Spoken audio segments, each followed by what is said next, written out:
All right, Friday, right? Somewhere. I hit you on the captains first, and kind of the theme I had with these guys was intentional, consistent, tough, and opportunity and delivering. And so on offense, it'll be Luke McCaffrey. On defense, it'll be Kinlaw. And on special teams, Jake Martin. So 3 guys I thought represent that. So team had a strong week of practice. All week had a chance to look at everything, what we liked, what we wanted to evaluate, and dug in hard on that. And all 3 phases, so we're excited to go play. Status for Terry and Debo? Terry and Debo both have had good weeks, and, man, we're excited to get them back on the field. Play Monday. Yes. Okay. Before I also go, 2 players we'll rule out will be Jaden, and yesterday Colson Yankoff injured his hamstring. So both of those guys will be out. Colson was the one that we just injured yesterday and checked today. And Duran? Yeah, he's dealing with a toe that's bothered him, so just kind of working through that to get him into that spot. But I'll know more over the next day and a half. And then what have you seen from them this week that maybe you feel better about coming off that game last week? Just the intensity of going against one another at practice, and you've heard me say it, John, but like to find the attitude to get one another better, I felt that. And every good, tough practices have that where guys are battling and digging for it and going against each other. But that's what I felt and saw. It's not a stat or a specific numeric thing, but it is the good on good going against each other. We did that more than normal, so it had a lot of value going into the week, and it's felt strong, competitive, tough, for 3 days in a row. And I know I like that, and it was good to see that from them. What do those 2 add back to the offense for you guys? They had a lot, I think, in different ways, Nikki, and so much of their games are similar but different. In other words, we're like on some of the deep plays with Terry on play passes and over routes and things that are shots down the field where Debo has some catch and run as well to it. So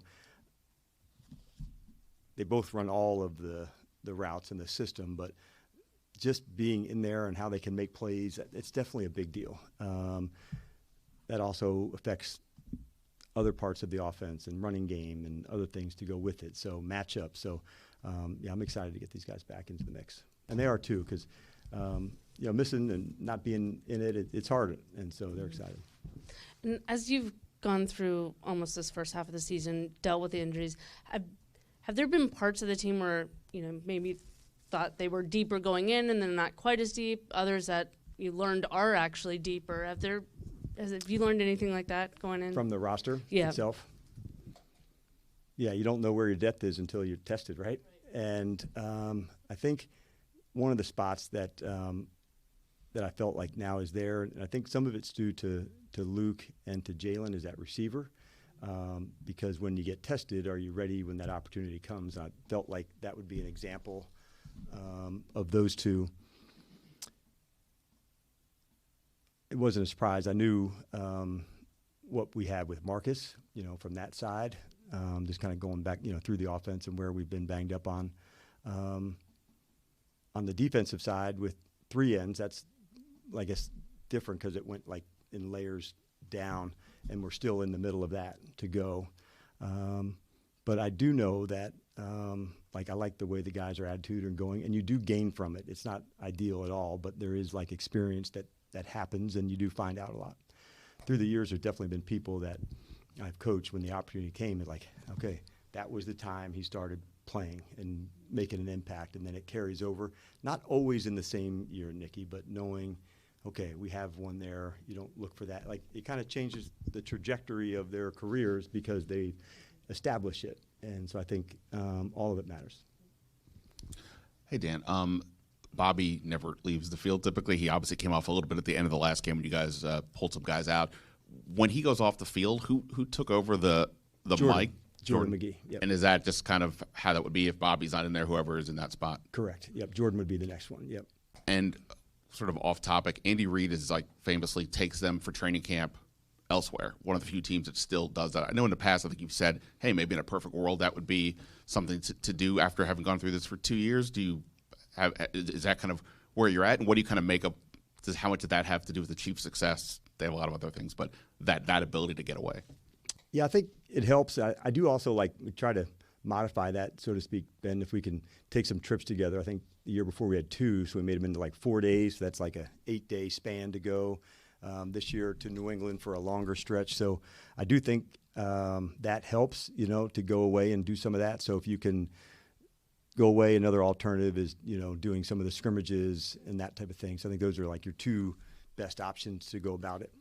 With the renovations here, going away to scrimmage against some other teams was the best options for us. Hey, Coach. Hello. In getting off this skid, what are some things that you've really drilled this week over and over to the team? Yeah, I thought at the high level of things, like the turnover margin, for us to be sitting in the minus here, that shows we have not turned the corner on some things. So, because that affects both sides, and the explosive plays, us creating them, us limiting them, and playing faster. So those would be the things that I drill down on from the high level, top down, that affects both offense and defense.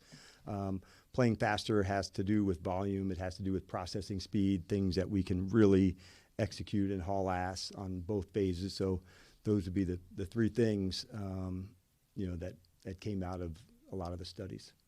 And with the secondary, with the explosive plays, with the communication, have you seen that be cleaned up a little bit this week in practice? Yes, and quite honestly, I'm glad that you brought that up. It already has been better on some things. So on the explosives, early I thought the communication wasn't as good, but I thought the staff and the players have kind of hit onto that to make it better. Some calls are now limited in terms of volume, less and doing it better. But it wasn't communication related in the last 2 games, from a standpoint of limiting those. So I do feel like that's gotten better for sure. Not to be confused with good enough, but I wanted to make sure I was clear on that they have adapted in that space. Great, I'm ready now. Hey, Coach. Earlier in the week, you mentioned having some conversations with players. Yep. Where you said that, some things may be expensive, but this is still what you all need to do. So in those conversations, have there been any moments where that was a more difficult conversation, and just how do you handle that? It wasn't difficult. You don't go at it in a way that, makes it, but we've got a lot of good guys, Kenny. So I think the first thing is hey, I got some things I think that can make us better.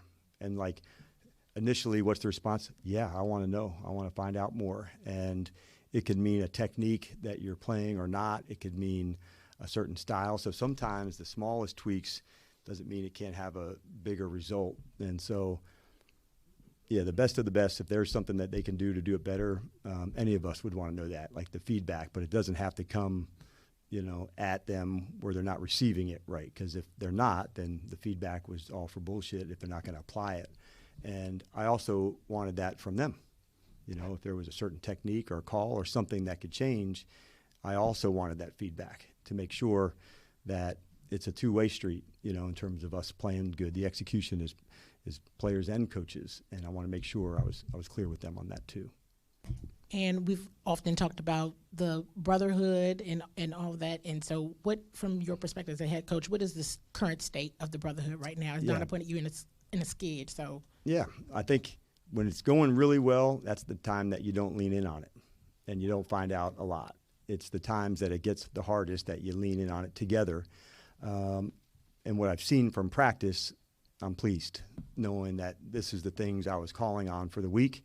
Would I be able to see that? Would we be able to deliver on that? And so during the week, there's brutal honesty that goes with it. And I want to see them respond. And if a team or a person doesn't, then you have red flags to say, okay, you hit the big emergency brake and nothing happened. You want to see players and people respond. And so what I saw was a response, and consistency would take care of things to go up and up and up. And so that's what I'm looking for from the team, because over the last 2 weeks, it certainly hasn't been to the standard that we want. So we address it, we say it, but I also want to see the response. And the first part that I could see was at practice. And so for 3 days, I've liked what I've seen. Now that has to carry into the ball game for us to play faster, more consistent, and more to capture our style that we want to be. Hey, good afternoon, Coach. Good afternoon. In times of adversity, it's human nature for some people to get more reactive than proactive. Sure. How do you make sure that you and your staff are staying proactive to stay ahead of what's to come as well as fixing what's already happened? Yeah, I think a number of ways, David. And the first one is like, as the leaders, you have to be in front and you have to set the course of what's going to do and what needs to change. But you also have to be the one that is ready to adapt when you need to. Second part of that, I think, as adversity comes, you want to see the response and the changes that you put in to say, are these changes being effective? This is how we're going to go about something. This is the change that we're going to make. Those are like the things that are at the front of my mind. Can you repeat the second part of it? Just staying proactive and not allowing yourself to get stuck in a reactive mode. Yeah, I think the emotion part of it is like, that happens to me and probably to most people post game right there, and you want to dig in. And then eventually it's like, okay, digging in for the purpose of finding the solutions. It's one thing to, okay, here's what happened, and the next part underneath that is to say, and here's what we're going to do about it. And I think that's the part that you want to see and how they respond to that. Just bitching about it or talking about it doesn't change it in the way that you want to. So that's my space to say, all right, and this is what we're actually going to do. So that's why I would like referring to Candy's question, like to see the response at practice of what we were calling on. Okay, that's a good sign. And tightness and adversity that can cause that with people. I've seen it, and I've told that to everybody. You know, like wanting it badly, and coaches tighter, players tighter, and like that's the opposite of playing free and aggressive and fast. And so, how do you eliminate that? You work at first the mindset, but the techniques, and sometimes if that's less volume, to play faster and more.